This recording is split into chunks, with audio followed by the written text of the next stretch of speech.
오늘 또 우리 모두에게 하나님의 은혜가 함께하기를 소원합니다. 앞뒤 좌우로 반갑습니다. 인사하기를 바랍니다.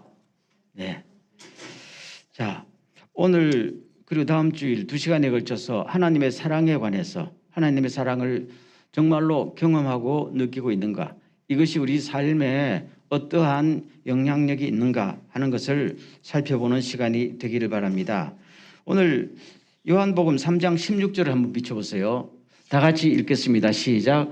하나님이 세상을 이처럼 사랑하사 독생자를 주셨으니 이는 그를 믿는 자마다 멸망하지 않고 영생을 얻게 하려 하심이라. 아멘. 하나님이 세상을 어떻게 사랑하셨다고요? 이처럼 사랑하사. 이처럼이라면 어느 정도요? 독생자를 주심 같이. 우리가 죽어야 될 자리에 자기 아들을 대신 죽이고 우리를 살리셨으니까 이것이 뭡니까? 하나님의 사랑인데 이런 사랑을 본 적이 있습니까? 라고 묻는 것이죠. 인류 역사상 이런 사랑은 들어본 적이 없었지요. 여러분, 세상에 종교라는 수많은 종교가 있지요. 이 세상의 종교를 크게 둘로 나누면은 하나는 사람이 신을 찾아가는 종교가 있고 하나는 신이 사람을 찾아오는 종교가 있죠. 사람이 신을 찾아가는 종교는 불교라고 볼 수 있죠. 사실 불교에는 신이라는 게 존재하지 않지만 어쨌든. 그러나 하나님이 사람을 찾아온다 할 때는 성경이지요. 물론 세상 사람들이 유대교, 이슬람교, 기독교 뿌리가 같다 하지만은 몰라요. 이슬람교하고 기독교 뿌리가 딱 같은 건 아니에요. 그러나 유대교는 구약 성경을 같이 쓰고 있지요. 그런데 예를 들면 유대교 믿는 사람들하고 지금 예수 그리스도를 믿는 사람하고 삶의 차이점이 뭔가 하면요. 뭘 것 같아요? 유대교 본 적이 없어서 모르겠다.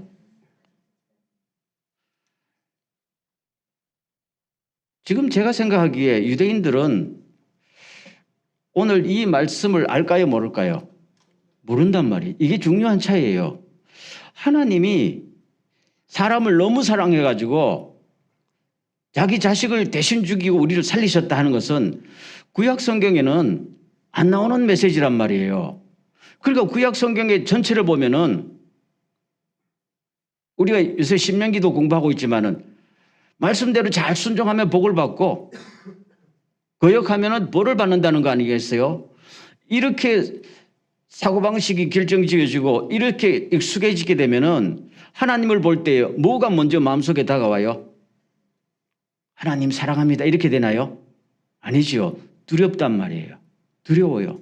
잘못하면 벌을 주고 잘하면은 상을 하나 주니까. 그런데 예수님이 오셔서 여러분들이 하나님에 대해서 오해한 것이 있다라고 바로 밝힌 것이 이 말씀 아니에요. 그렇죠? 예수님이 오셔서 표면상으로 그렇게 보일 수도 있지만은 실제로 하나님은 사랑이십니다. 자기 아들을 주시고 우리를 살리셨습니다. 라고 말씀하시는 겁니다.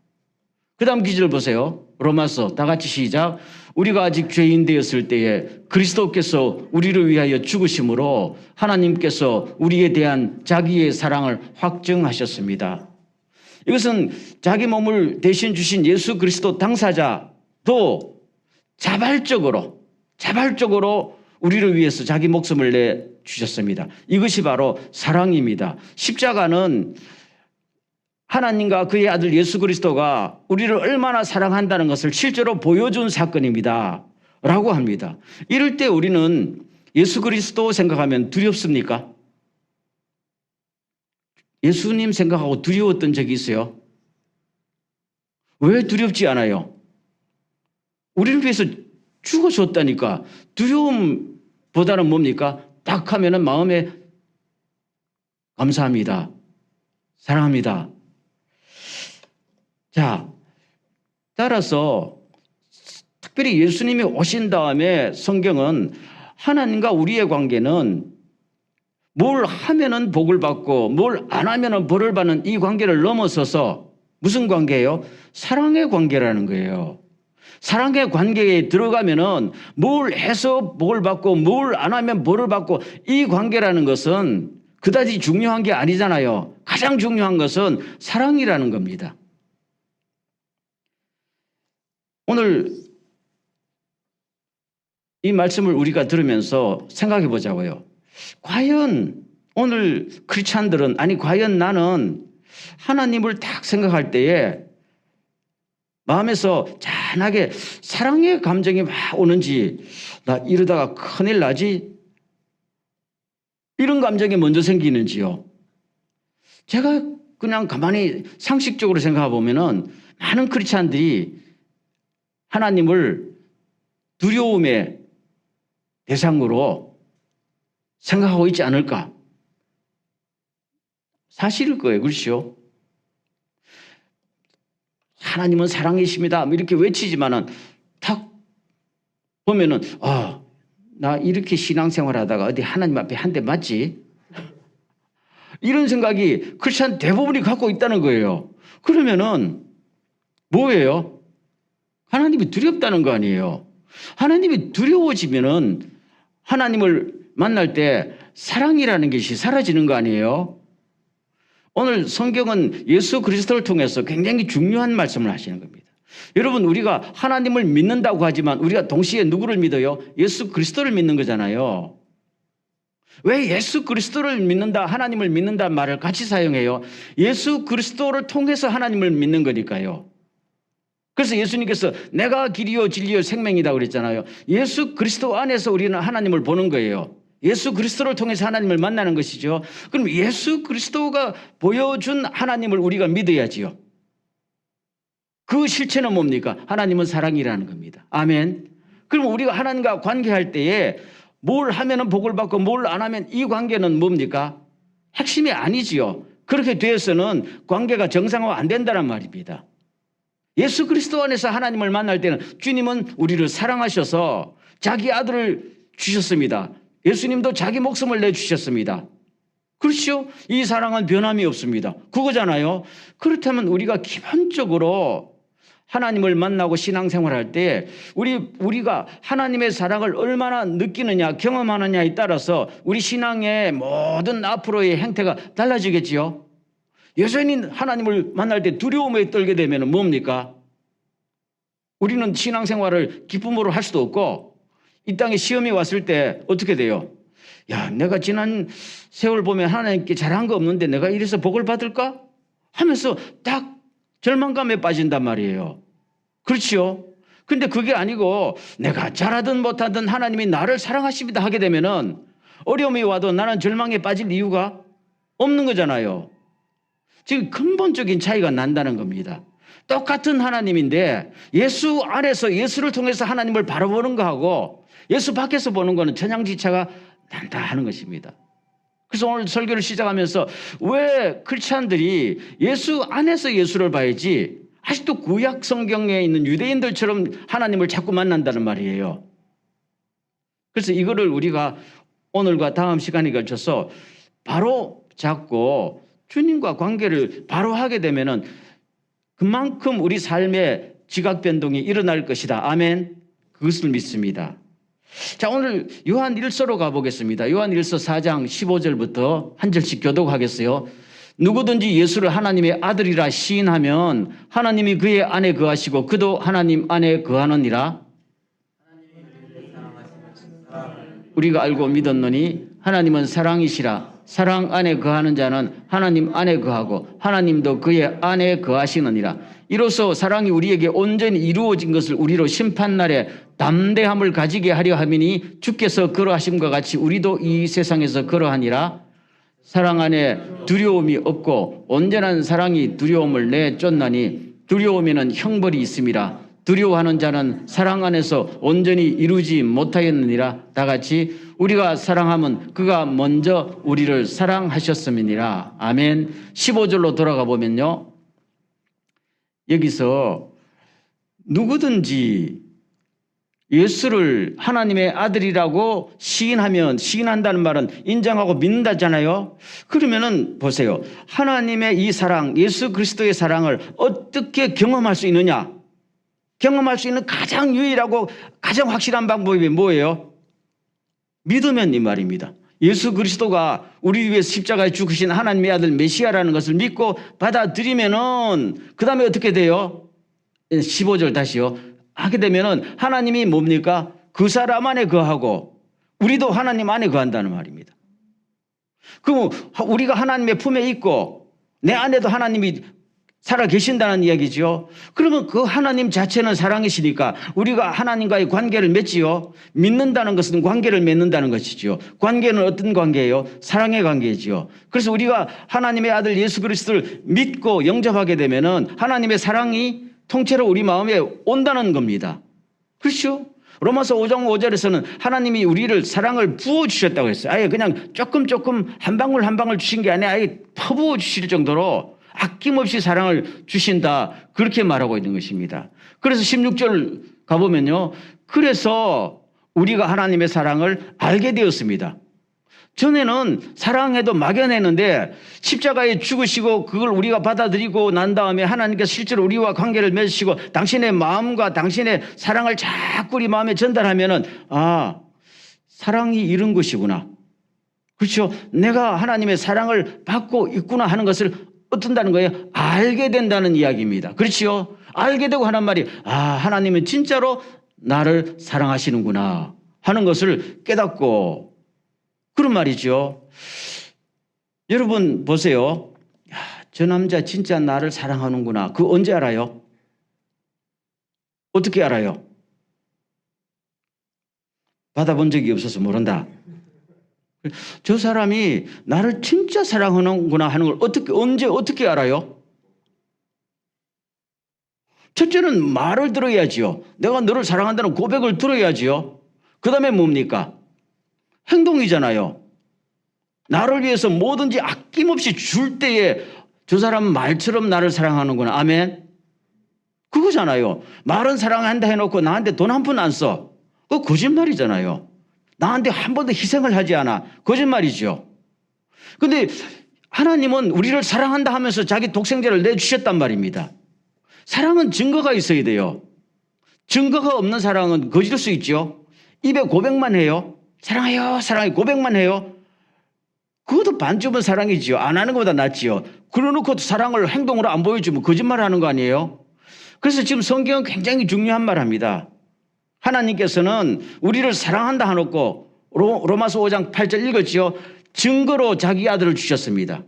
아멘. 그래서 그걸 믿으면 하나님의 사랑이 우리 마음에 와닿고 아 역시 하나님은 나를 사랑하고 있군요 하는 것을 알게 된다는 말입니다. 그럼 하나님의 사랑을 알게 되면 그 다음에 무슨 일이 일어날까요? 그 다음 기절 보세요. 17절.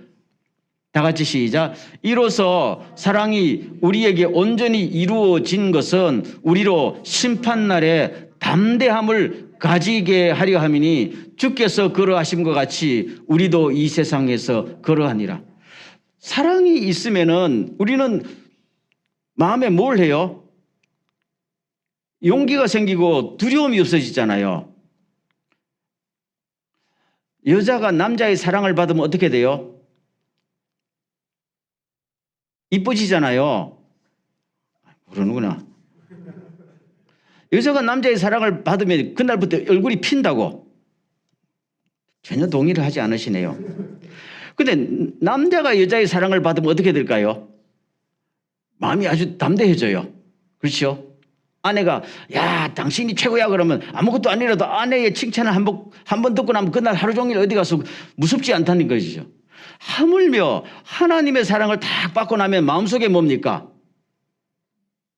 담대함이 생기죠. 그래서 우리에게 심판날에 심판이 두렵지 않거든요. 하나님이 나를 사랑하는데 무슨 심판이 있어요? 자기 자녀에게 심판해요? 안 하잖아요. 그러니까 뭐 죽어도 살겠고 내가 죽어도 하나님의 나라 갈 것이다. 내가 병들어도 하나님의 나라 갈 것이고 내가 잘못해도 하나님께서 나를 고쳐주시고 용서하실 것이다. 담대하잖아요. 그러니까 이 세상에 사는 동안에도 기죽지 않고 담대하게 살아간다. 그래서 심판날에만 담대하는 것이 아니라 그 다음에 뭡니까? 17절 다시요. 이 세상에서도 주님이 그렇게 사신 것처럼 우리도 그렇게 살게 하려 함이니라. 아멘. 저는 이 말씀이 굉장히 참 멋있다고 봐요. 예수님께서 이 땅에 사셨을 동안에요. 어디 가서 이렇게 사셨나요? 예수님은 집도 없고, 그렇죠. 무슨 인류대학도 못 나오고 인물도 별로 시원찮은 것 같아도 어디 가도 예수님은 뭡니까? 당당하게. 왜요?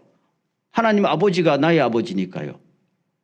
어디 가서 구김살도 오고 굉장히 담담하게 담대하게 사셨잖아요. 그렇죠. 두려움도 없이. 주님은 그렇게 사셨다는 거예요. 근데 우리는 이 땅에서 하나님을 믿는다고 하나님의 사랑을 받는다고 하면서 예수님처럼 살지 못하잖아요. 나 집도 없는데 저 사람은 나보다 차도 좋은 것 같고 난 인물도 떨어진데 그래서 자꾸 주눅이 된다. 그러면 예수님을 안 닮은 거 아니에요? 그렇죠? 그러면 예수님 볼 때 너는 왜 나를 닮지 않나? 하나님 볼 때 너는 내 자녀라면서 왜 그렇게 살아가고 있어 이 세상에서? 하나님 난 돈이 없어서 그래요. 야, 돈이 없어도 네 아버지가 하나님이 내가 온 세상의 주인인데 우리는 늘 그렇게 사는 거 아니에요? 오늘 많은 크리스찬들이 그렇게 살아요. 그래서 하나님 앞에 나오면 주여 나 돈이 없어서 세상에서 도대체 얼굴 들고 못 살겠어요. 돈 좀 주세요. 이런 기도하느라고 평생을 보내지 않아요? 우리 기도의 대부분을 뭐가 차지해요? 무엇을 먹을까, 무엇을 입을까, 무엇을 마실까, 이거 지금 하나님 앞에 보고 달라는 거잖아요. 그렇죠? 근데 이것이 만약에 하나님 앞에서 내가 하나님의 사랑을 느낀다면 이런 기도는 어떻게 보면 굉장히 쓰잘데없는 기도예요. 아멘. 그래서 성경은 오늘 성경은 굉장히 중요한 말씀하세요. 로마서에 보면요. 너희는 다시 무서워하는 무슨 영을 받지 않고 종의 영을 받지 않고 로마서 8장에 나오죠. 너희는 무서워하는 종의 영을 받지 않고 무슨 영을 받았어요?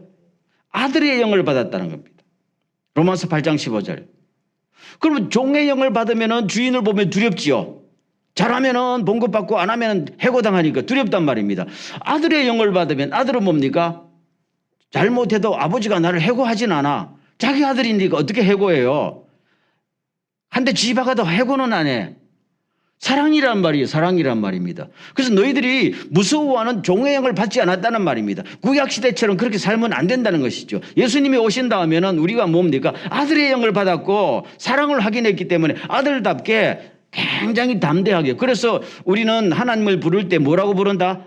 아바 아버지라고, 아빠 아버지라고 부른다는 겁니다. 아빠라고 부르는 것은 상당히 애칭 아니에요. 그렇게 부를 수 있다. 그렇게 불러야 된다라고 하는 말입니다. 18절 보세요. 다 같이 시작. 사랑 안에 두려움이 없고 온전한 사랑이 두려움을 내쫓나니 했단 말입니다. 사랑하는 사람의 마음속에 두려움이 있어요? 없어요. 그런데 우리 마음속에는 두려움이 많아요. 불안과 두려움이 같이 교차하고 있단 말입니다. 오늘 많은 크리스찬들이요. 나 이러다가 천국 갈까 하는 두려움도 있어요. 불안도 있어요. 갖고 있더라고 실제로. 근데 이게 왜 아무리 무슨 예정 교리에 의하면 당신이 아무리 말해도 소용없어요. 그게 이미 내 마음속에 딱 불안이 있는 걸 어떻게 해요? 그 왜 불안이 있어요? 원래는 불안이 없어야 되잖아요. 불안이 있는 이유는 뭡니까? 하나님의 사랑이 넘치지 않으니까 넘치지 않는 부분만큼 불안이 들어오는 거예요. 아무리 교리적으로 당신은 구원받았습니다 해도 그게 돼요, 안 돼요? 그거 안 되는 거예요, 그게. 왜요? 그건 이론으로 논리로 안 되는 문제예요, 실제로.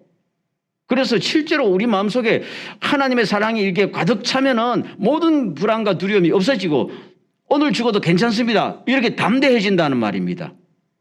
그뿐만 아니에요.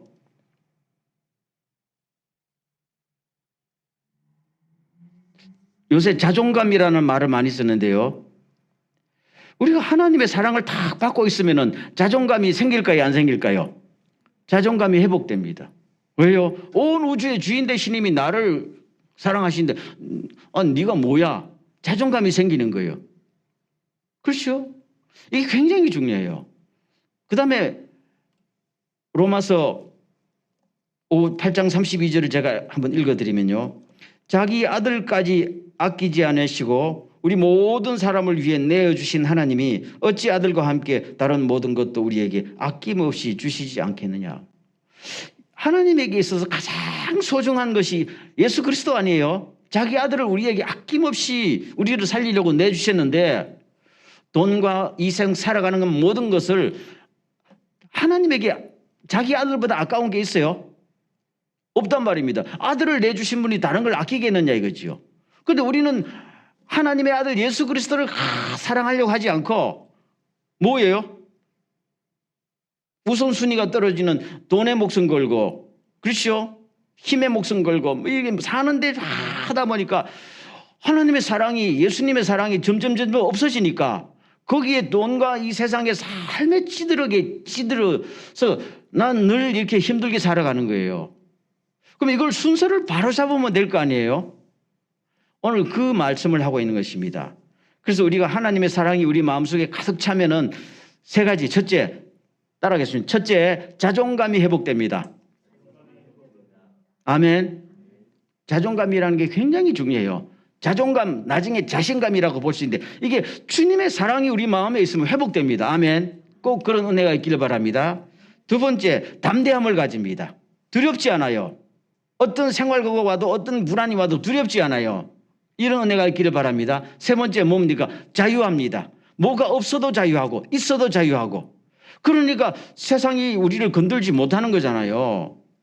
이런 은혜가 충만하기를 주의 이름으로 축원합니다. 그럼 우리가 마지막으로 살펴보겠어요. 오늘 살다 보면요, 사는 것이 만만치 않잖아요. 코로나 시대가 되니까 더 힘들고. 그래서 다들 힘들어요 한다고. 그래서 가만히 보면은 정말로 힘드는가, 뭐가 그렇게 힘드는가라고 한번 자문자답을 해보면요, 내가 지금 돈이 없어서 한 일주일 굶고 사는가? 그건 아니거든. 그거 아니잖아요. 일주일, 아니, 단식하는 거 말고 돈이 없어서 일주일 굶어본 적 있어요? 없잖아요. 어렵지 않네. 어렵지 않잖아요. 아니, 북한에서 탈북한 사람들 이야기 들어보면 먹을 것이 없어가지고 남한에 와 보니까 천국이라잖아. 그렇죠? 근데 우리는 한 끼도 안 굶어놓고서도 사는 게 너무 힘들다는 거지요. 거기에 비하면 힘든 게 아니지. 사람이란 게 먹고 살 수만 있으면 힘든 거 아니잖아요. 두 번째, 몸이 아파서 오늘 걸어 다니지 못해요? 아니잖아요. 아프다 해도 잘 다니더만요. 그리 어려운 거 아니잖아요. 그렇죠? 다른 모든 것도 가만히 생각해 보면은 뭐가 없다 그래도, 그래도 지금 뭐 어디 렌트를 내더라도 집에서 살잖아요. 길거리에서 홈리스로 사는 거 아니잖아요. 그렇죠? 문제는 어디에 있는 거예요? 내 안에 있는 거란 말이에요. 내 안에. 아까도 예수님 말씀하셨지만 예수님은 자기 집도 없고 통장도 없고 아무것도 없어도 너무 담대하게 자유롭게 사셨다는 것을 성경이 보여주지요. 그렇다면 우리도 하나님의 사랑을 받으면 예수님처럼 담대하게 살 수도 있습니다. 무엇이 없어도 살 수 있고 있음에도 감사하고 자유롭잖아요. 그런데 오늘 우리 마음속에 하나님의 사랑이 가득 차지 못하니까, 가득 차지 못한 부분만큼 뭡니까? 두려움과 불안이 들어가지고 자꾸만 우리를 갖다가 짓밟아 뭉개고 있다. 우리 안에 문제가 있다는 거예요. 세상은 옛날부터 지금까지 어려웠어요. 그렇죠? 전쟁도 일어나고 질병도 있고. 그러면 코로나가 끝나면 세상이 좋아질까요? 그건 아직요. 다른 질병들도 또 온단 말입니다. 기후 문제, 무슨 모든 문제가 계속 나는 거 아니에요?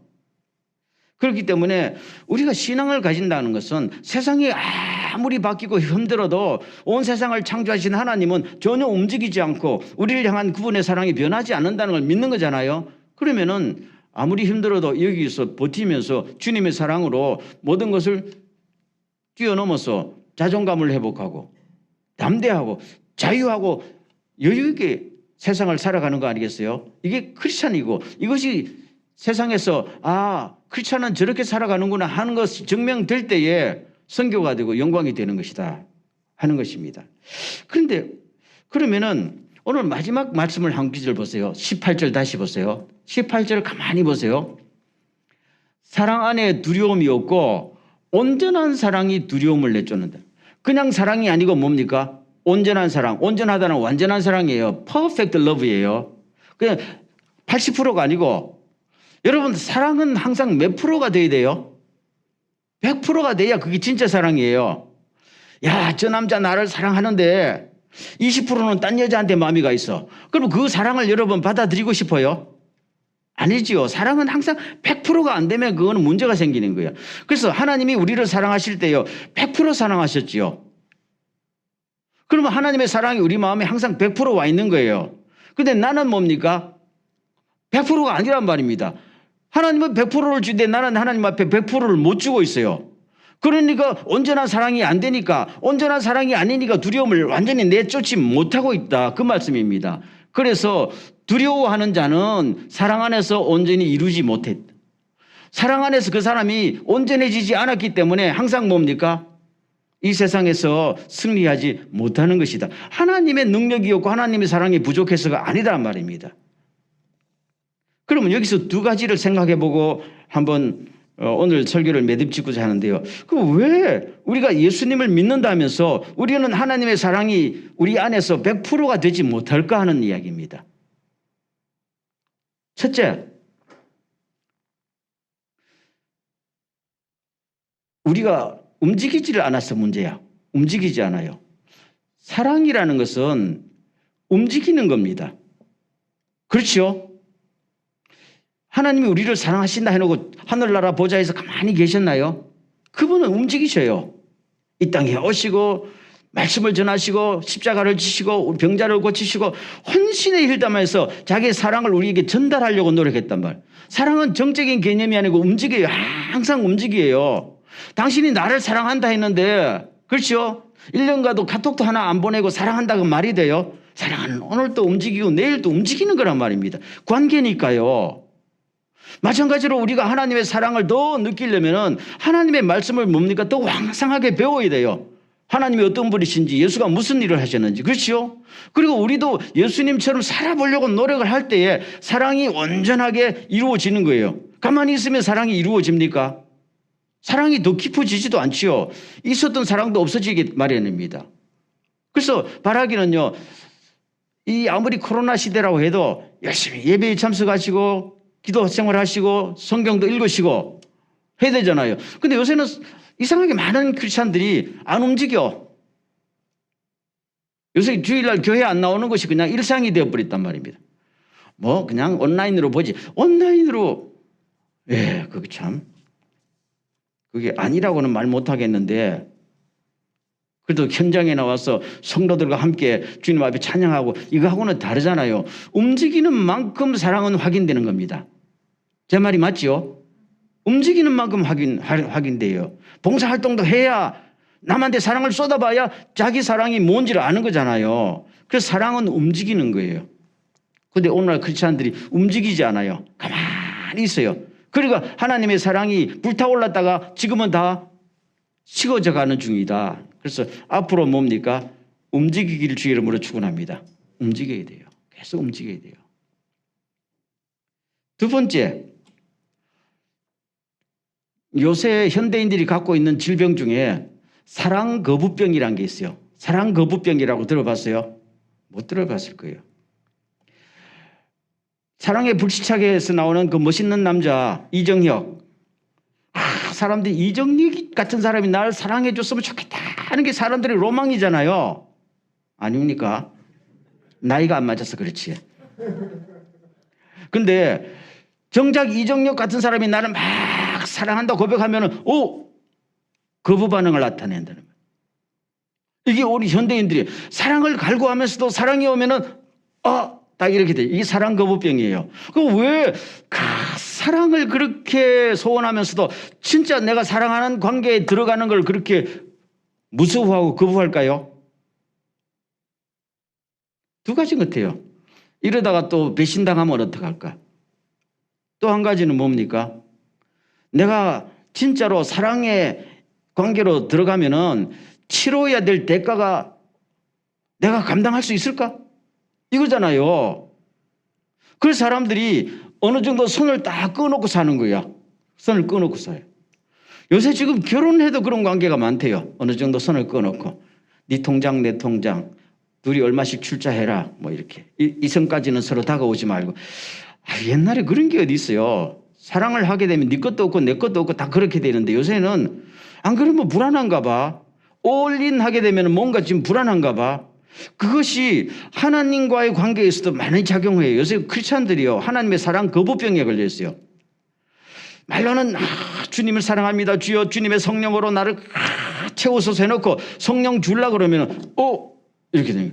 왜요? 성령 충만 받으면은 아이고 내 생각대로 못 사는데요. 딱 그거 아니에요.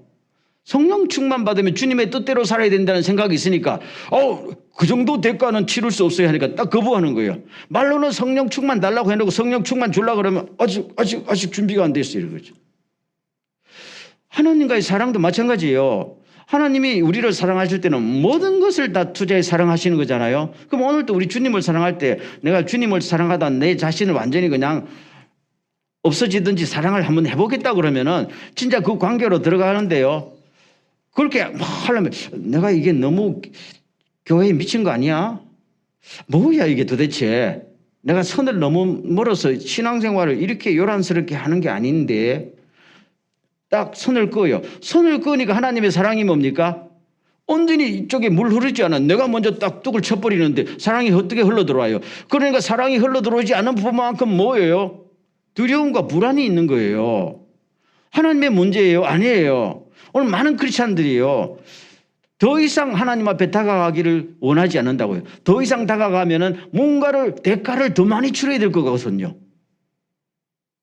이게 거부병이에요.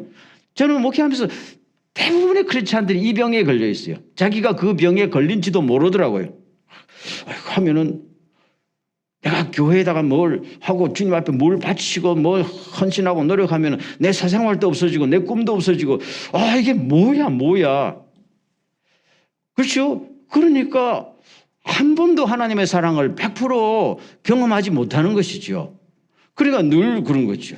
늘 불안하고 두렵고 뭐가 주님 앞에 나올 때는 미안하기도 하고 아쉽기도 하고 뭐가 한국말로 죽도 밥도 아닌 상태에서 10년, 20년, 30년 신앙생활 한다니까요. 그러다가 누가 막 주님 앞에 완전히 미쳐서 주님 앞에 막 하면 부럽기도 하고 나보고 그러라니까 아직은 아닌데 이렇게 되고. 지금 성경은요 이 말씀을 하는 거예요. 지금 사도 요한이 편지를 보내서 여러분 하나님의 사랑이 우리 마음에 100% 여기 활동하시는데 여러분도 마음을 확 열고 사랑을 완전히 받아들이세요. 성경을 읽고 싶으면 밤새도록 읽고 싶으면 새벽인데 하지 말고 읽어보세요. 사실은요. 데이트하다가 시간 됐으니까 집에 가야 돼요. 사랑하면 밤을 새우는 거 아니야? 안 그래요? 아니 기도도 30분 했으니까 너무 많이 했네. 이렇게 하지 말고 하다가 밤을 새울 수도 있는 거 아니에요? 어떤 뚝을 치지 말고 선을 끊지 말고 주님을 사랑하려고 선을 끊지 말고 신앙생활을 하시길 주의 이름으로 축원합니다. 그래야 누구를 경험해요? 하나님을 경험하고 하나님의 사랑을 경험하면은 우리 삶이 달라지고 삶이 닮아지면은 두려움이 없어지고 담대해지고 자유로워지잖아요. 그러면은 이 세상을 살아가는데 이걸 우리가 크리스찬들이 세상을 이긴다 이렇게 말하는 거란 말입니다. 그래서 2023년도에는 하나님의 사랑을 더 많이 경험하는 축복의 한 해가 꼭 되시기를 간절히 소원합니다. 아멘. 이 시간 한번 기도하겠습니다. 하나님, 하나님의 사랑을 100% 마음속에 넘치도록 축복하여 주시오. 나아가서 원래는 정말로 하나님의 사랑으로 말미암아 담대하게 하시고 자존감을 회복하게 하시고 자유할 수 있도록 주여 은혜를 베풀어 주시옵소서. 다 같이 한번 동선으로 기도합니다.